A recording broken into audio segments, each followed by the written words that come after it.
Shabbat Shalom. Dans notre paracha de Vayetze, donc il y a la longue histoire de Yaakov chez Lavan, le père de Rachel et de Léa. Et là-bas, en fait, est élaboré ce qui va devenir le peuple d'Israël, la famille de Yaakov, qui se marie avec Léa et Rachel, et desquels vont naître les fils qui vont devenir les 12 tribus. Et je voudrais, aujourd'hui, on va se concentrer sur deux versets dans le chapitre 30. Vayehi ka'asher yalda Rachel et Yosef. Vayomer Yaakov el Lavan. Shalcheni ve'elcha el mekomi ule'artzi. Lorsque Rachel mit au monde Yosef, Yaakov dit à Lavan, laisse-moi partir, que je retourne chez moi dans mon pays.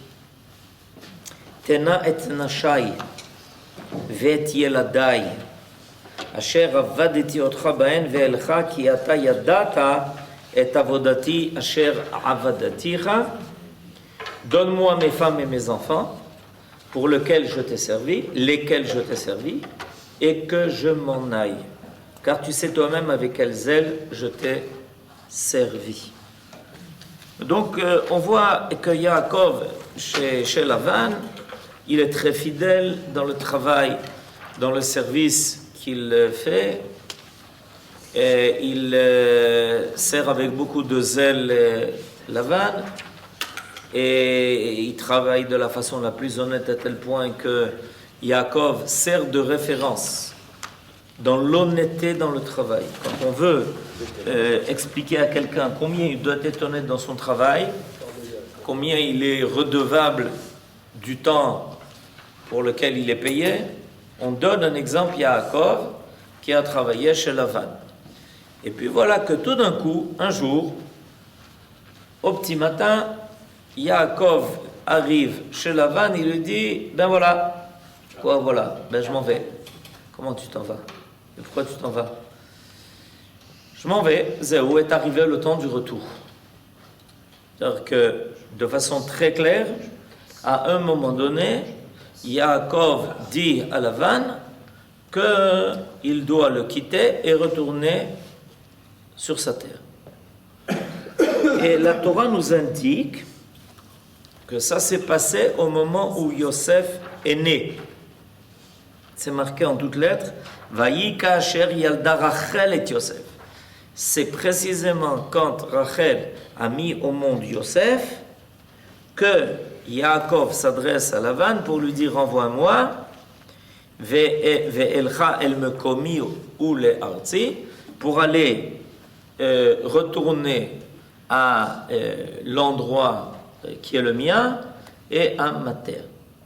Alors pourquoi la Torah nous dévoile que le temps du retour dépend de la naissance de Yosef? Parce que finalement, c'est ce que la Torah nous indique ici.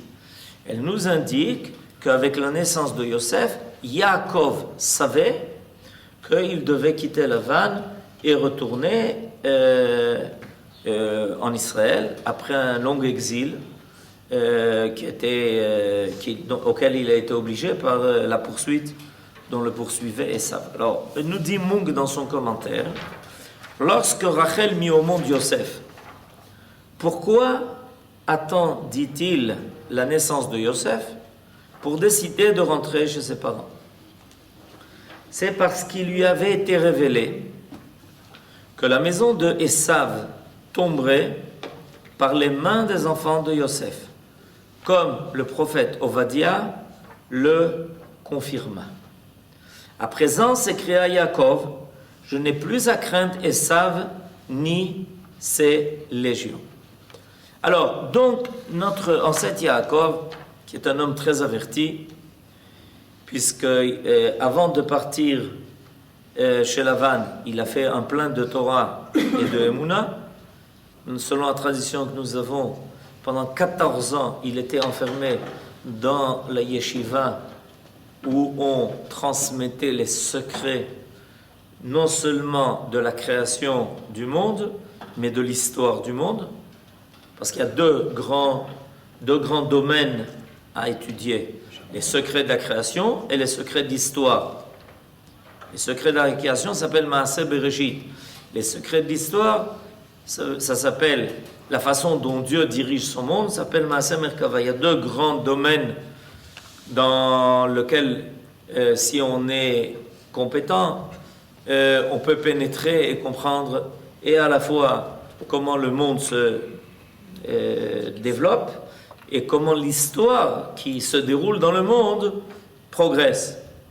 Et Yaakov donc avait étudié pendant 14 ans. Il avait reçu toute la tradition qui avait été transmise depuis Adam Arishon par le premier homme. Et donc quand il arrive chez Lavan, il sait exactement à quoi s'attendre. Et il voit que Akadosh Baruch Hu, par la providence, a fait qu'il a mis au monde 11 enfants et les 11 garçons, et il lui manquait plus qu'un. Il savait qu'il avait 12 tribus. Ça correspond à beaucoup de choses. Pourquoi 12 tribus en particulier? Quand Yosef est né de Rachel, c'est le premier enfant que Rachel a eu. Et le deuxième, d'ailleurs, elle ne va pas survivre. Elle va mettre au monde Binyamin. Et à ce moment-là, il va y avoir quelque chose de très particulier qui va se passer. Elle veut l'appeler Ben-Oni. Yaakov l'appelle Binyamin.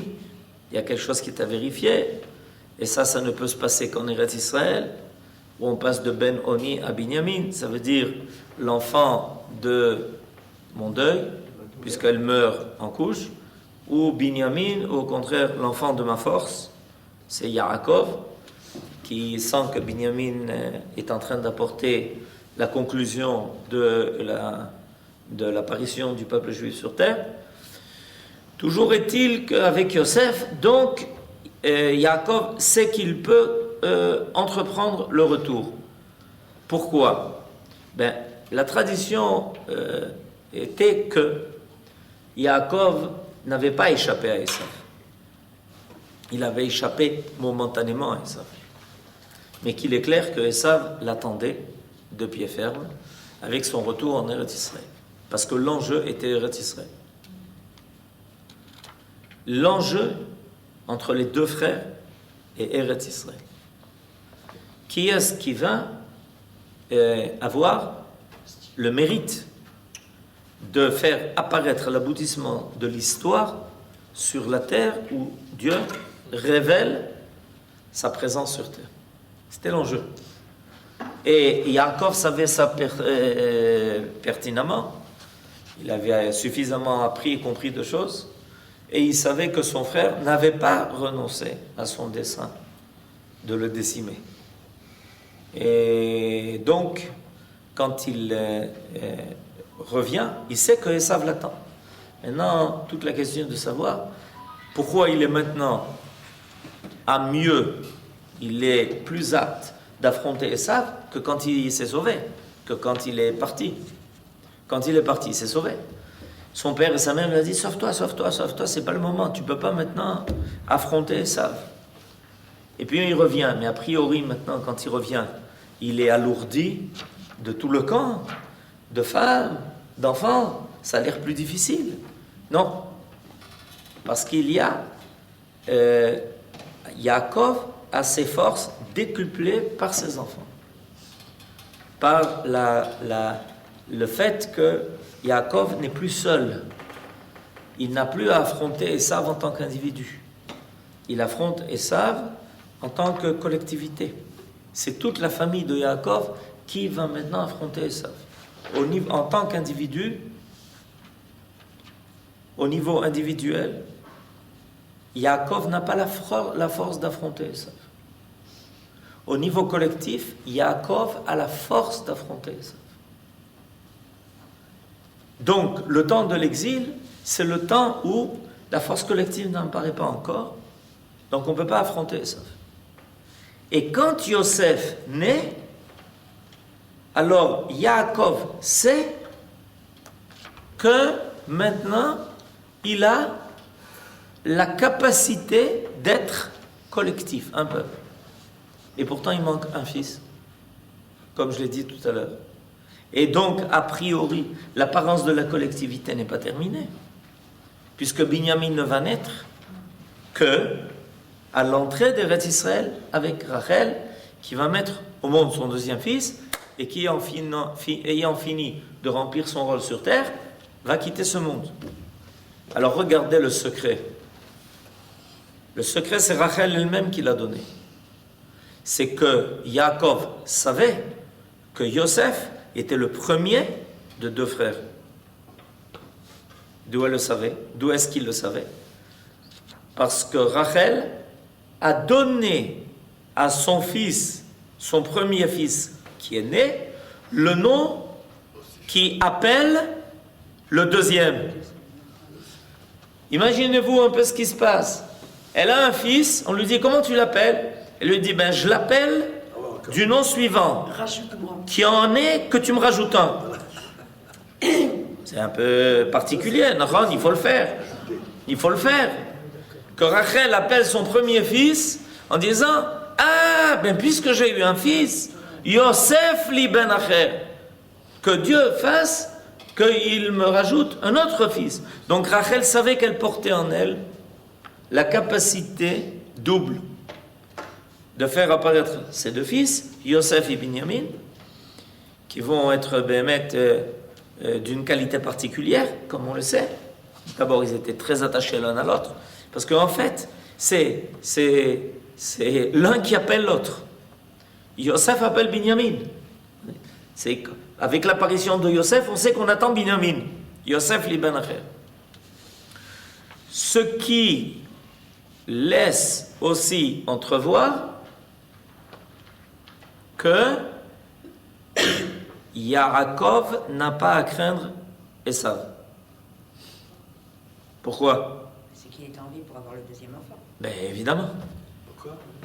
Exactement, comme la cavote. Parce que si Yaakov avait à craindre Esav, comment Rachel aurait pu-t-elle dire mais de toutes les façons, mon mari, Yaakov, sache qu'on va avoir encore un autre fils.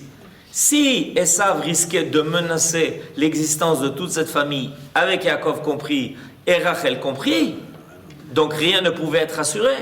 Donc à partir du moment où Rachel annonce Yosef li ben Acher, ça veut dire c'est de là que Yaakov pouvait déjà déduire qu'il n'aurait rien à craindre de sa rencontre avec Esav, puisque après sa rencontre avec Esav, il mettra au monde, et Rachel mettra au monde l'enfant qui doit être le résultat de la bracha qu'elle a donnée au premier.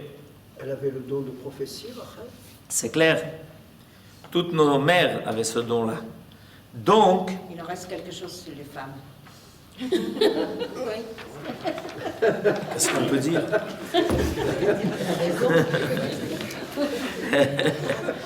Nachon, c'est vrai en plus. Top. Alors, et vous comprenez que, donc, déjà Yaakov portait en lui ce message. Il portait avec lui, en lui cette assurance que de toutes les façons, il arriverait par la présence de Yosef. C'est la présence de Yosef qui assurait ça. Qu'il arriverait par la présence de Yosef à surmonter la rencontre avec Esav.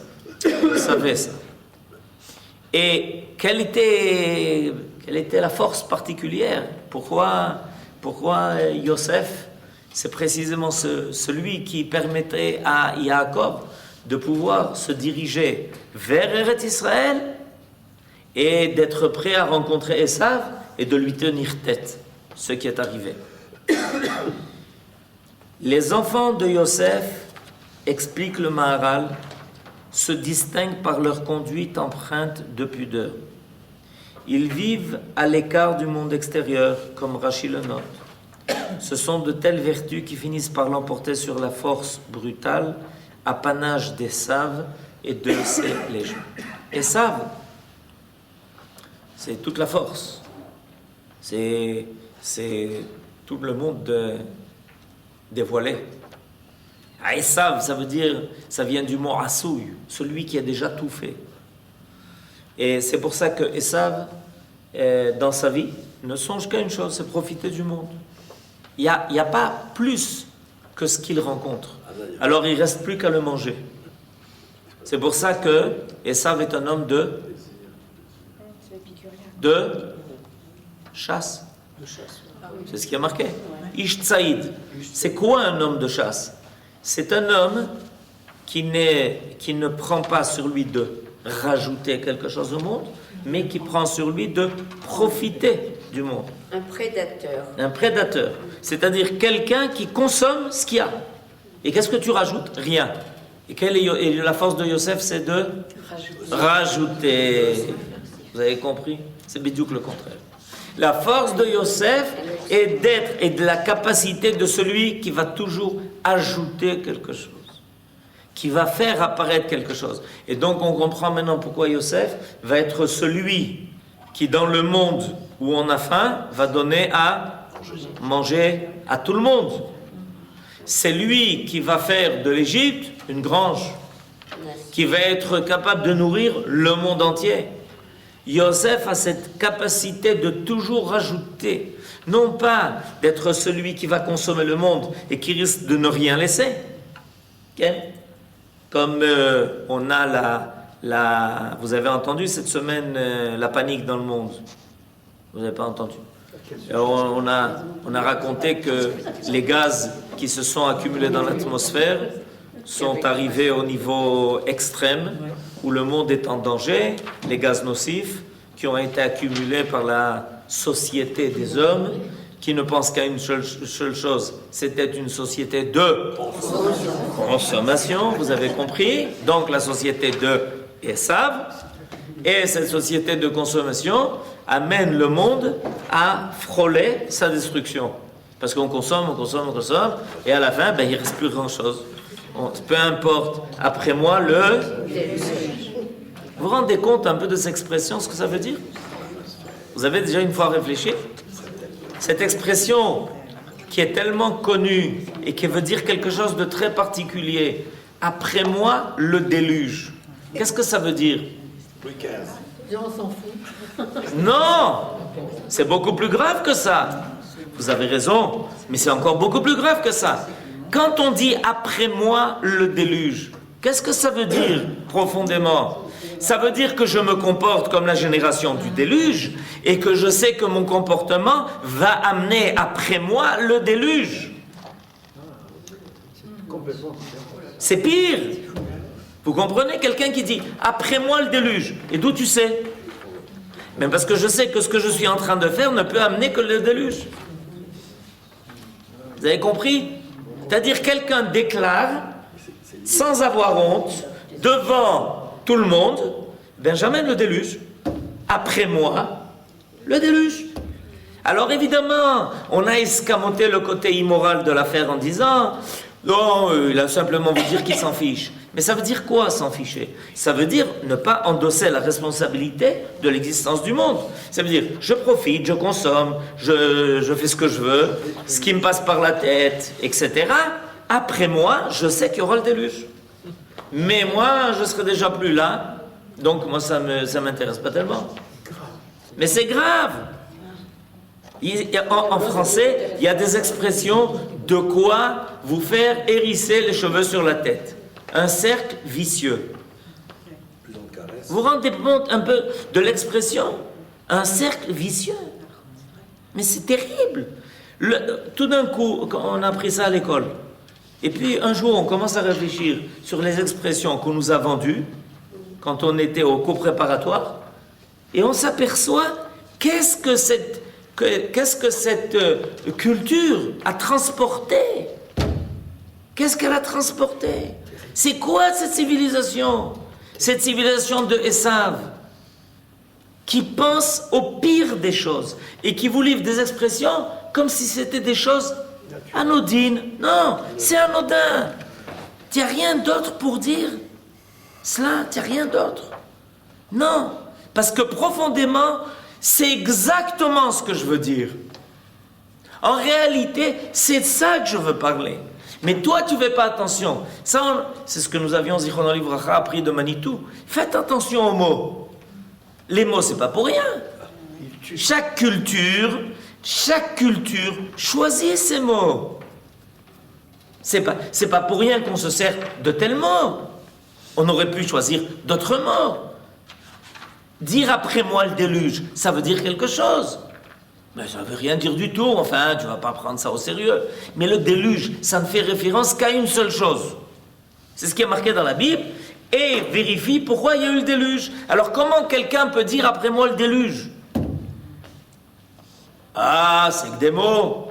Oui, mais depuis des milliers d'années, on vit tous avec ça. Et on transporte ça avec nous dans notre tête. Et il y en a dans leur âme. Et finalement, il y a des hommes qui se comportent comme ça. Vous comprenez? Alors ça, Yaakov, quand il a entendu, quand il a su que son fils Yosef est né, c'est pas seulement le fait de la naissance, c'est le fait de l'apparition d'une valeur qui s'appelle Yosef. À partir du moment où la valeur qui s'appelle Yosef apparaît dans le monde, on a la capacité d'affronter Esav. Parce que Esav va détruire, mais nous on est là déjà pour construire. Ce que Esav va détruire, nous on est déjà prêts pour reconstruire un autre monde. C'est ça la force de Yosef. C'est ça le secret qui apparaît avec Yosef. Et c'est pour ça que quand Yaakov voit que Yosef est né, il dit à Lavan, je peux partir, puisque Yosef est là.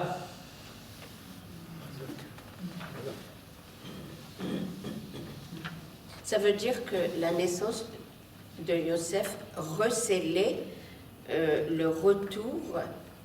Ça veut dire que Yaakov avait compris par là que le temps de l'exil était en voie de se terminer.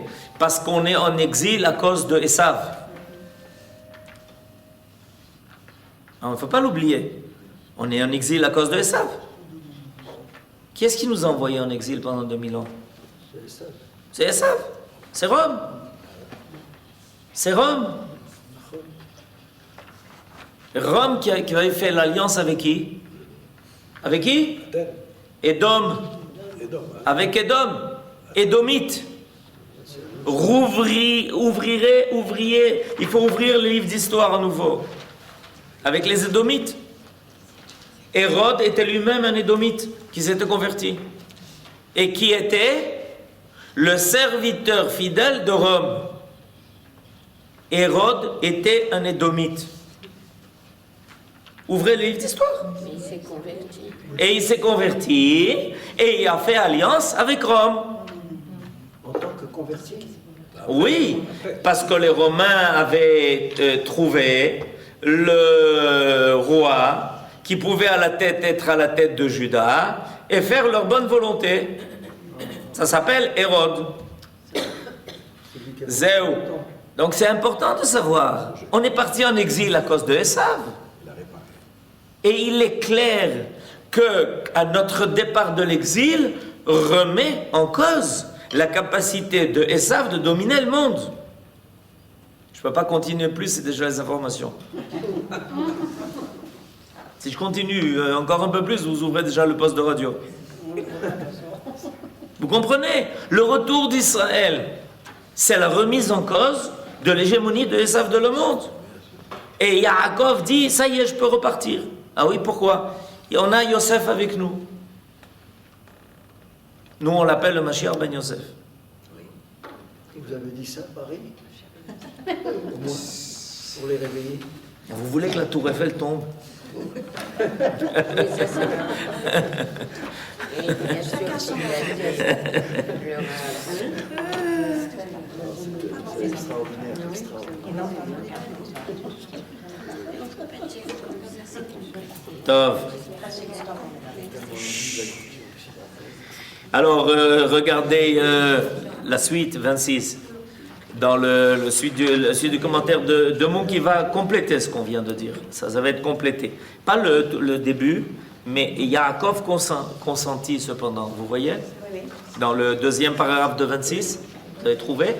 Dans le deuxième paragraphe de 26, Yaakov consentit cependant à rester encore 6 ans chez Lavan.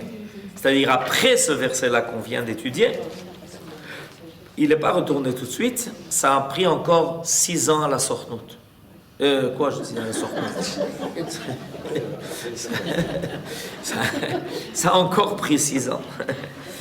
Yaakov consentit cependant à rester encore 6 ans chez Monsieur Leblanc.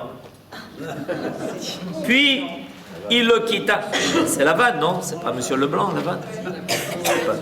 J'ai pas fait une erreur de texte. D'accord? C'est bien ce qui a marqué. D'accord?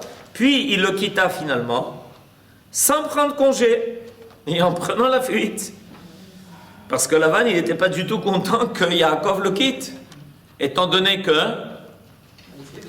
il y a un phénomène sociologique bien connu dans le monde, qui est que Les Juifs portent quand les Juifs quittent un pays, ils dépérissent. Le pays des Si vous avez des doutes là-dessus, regardez où en est l'Espagne et la Grèce. Et ils sont tous en faillite. Et la France, et etc. Là où les Juifs quittent, c'est la faillite. Alors Lavan, il a très bien compris ça. Il a dit, hey, Yaakov, où tu t'en vas? Mais je comprends, tu me fais pendant 20 ans les pires des choses. Et au moment où je m'en vais, pourquoi tu t'en vas?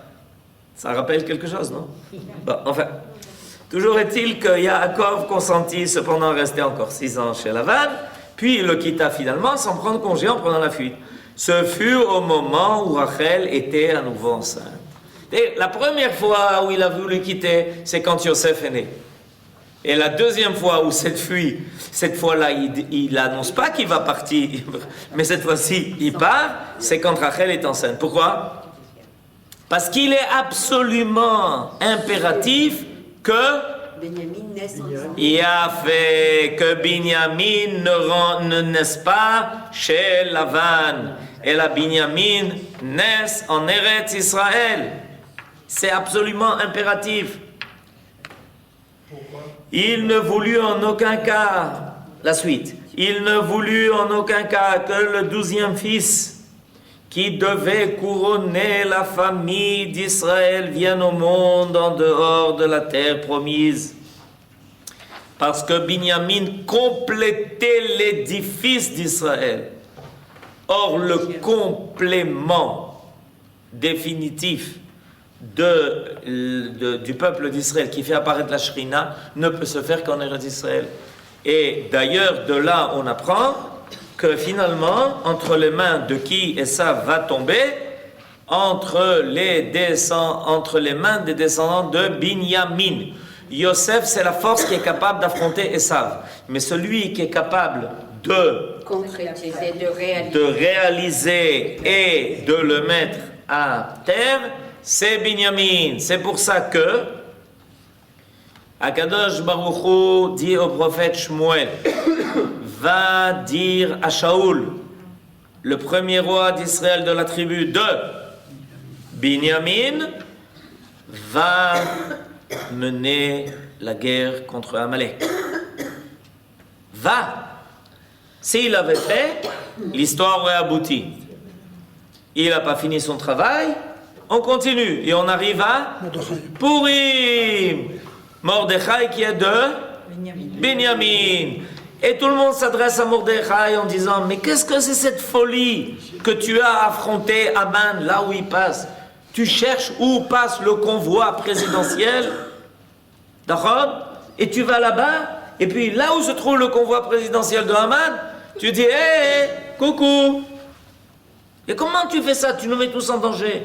Réponse de Mordechai, je suis de la tribu de Binyamin. il est investi. Ok? Je suis de la tribu de Binyamin. Je suis Ish Yemini. Mordechai, Ish Yemini. C'est entre mes mains que Esav doit tomber. Et Aman était Amaleki. Zéo, continuez. Parce que c'était pas On prosterné. va pas quand même ouvrir la radio. Benjamin ne s'était pas prosterné. Ben vadaï, pourquoi? Parce que Binyamin ne s'est pas prosterné devant Esav, et parce que Binyamin a la force d'Eretz Israël. C'est pour ça qu'il s'appelle Binyamin. Bin Yamin. Yemin Hashem romema, Yemin Hashem osa chayil. Osa chayil, ça veut dire il est capable de mener le combat, il est capable de vaincre. On ne peut pas faire ça en exil. Donc Yaakov ne voulait pas que Binyamin naisse en dehors d'Eretz Israël. C'est pour ça qu'il s'est précipité en fuite. Rachel lui a dit, je suis enceinte. Et Yaakov lui a dit, ah mais c'est le deuxième. C'est celui qui a annoncé à partir de Yosef. Tout de suite, vite. Il faut arriver en Eretz Israël pour que Binyamin naisse. Et depuis, Rachel, qui est arrivée en Eretz Israël, est morte en Eretz Israël. Vous pouvez aller à pied. Vous pouvez à pied. J'étais cette semaine. À pied? Là. Non, j'étais en voiture. Je devais donner cours, je n'avais pas le temps d'aller à pied. Mais, juste à côté, elle attend que ses enfants reviennent. Il a été conçu chez Lavanne, alors. Qui ça? Binyamin. Quoi? Monsieur Leblanc. Non, mais il a conçu. Mais il est né en Eretz Israël. Zéou. Ben, vous avez toute l'histoire. Maintenant, il faut la compléter, c'est tout. Il faut autre. Shabbat Shalom.